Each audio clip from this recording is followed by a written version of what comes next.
This is The Truth in Diabetes. Today we're talking about something very important. We're talking the concept of lifelines. This is the kind of stuff that will literally save your life. This concept was first taught to me by my friends and mentors, Marcy Locke and Garrett J. White.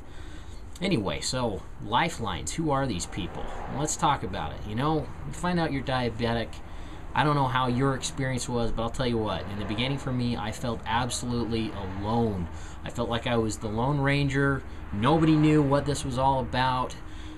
No one could possibly understand what it was I was going through. If it was going to happen, it was going to be because I took care of it.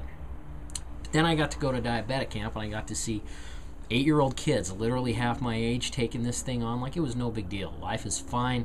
I got this. And then I began to develop relationships with these people, other friendships along the way. Then I didn't feel quite so all alone. So who are these relationships? These are the people that are going to be there for you no matter what. These are the people that, you're sick and dying in the hospital. They're the first people that are going to show up to make sure that you're okay. That's who these people are. So let's talk about the basic characteristics of a lifeline relationship. Okay, you can't have lifeline relationships in there unless there are certain things that you are willing to do to connect with these people. The first thing that a lifeline relationship requires you to be is generous. It works like a bank.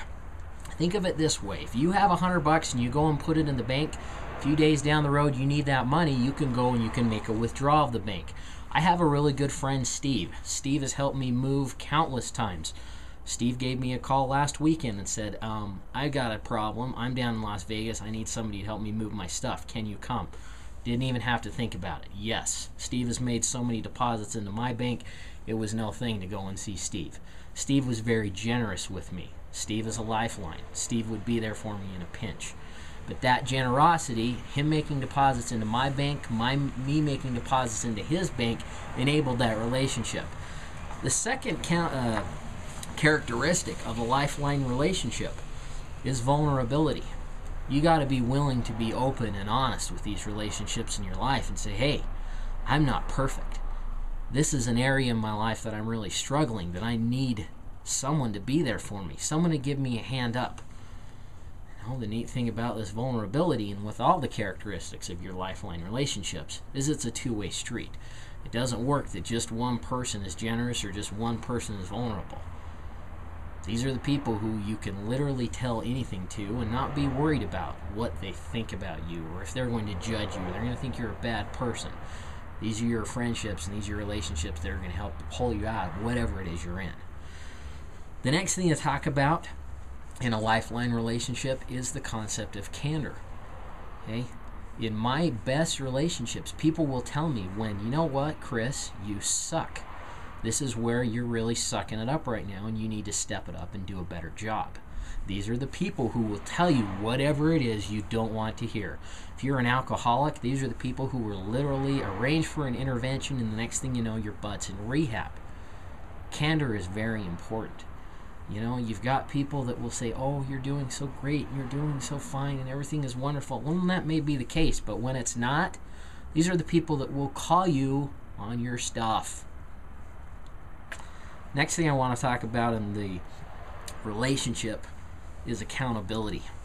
The other characteristic of a lifeline relationship is these are the people that will hold you accountable. You hold them accountable. I have a great accountability partner and a friend of mine, Bob. Bob and I talk about our goals on a weekly basis. We talk about, hey, what are you working on this week? Bob wants to start a business in photography. I'm working on my project, Truth in Diabetes. Being accountable to each other helps us both get the stuff done that we need to. I have a friend now that I text her in the morning to make sure that she gets her workout in, I get my workout in. These are the people that will make sure that you're getting your stuff done. So again, that's the lifeline relationship. Very important if you're going to be successful in taking on and beating diabetes. Okay, remember the basic characteristics: generosity. You got to be generous. Be willing to make that deposit so that when you need to make a withdrawal, it's there. Candor. Tell it like it is, and be willing to take that feedback from your people that are willing to tell you what it is you don't want to hear. And again, accountability.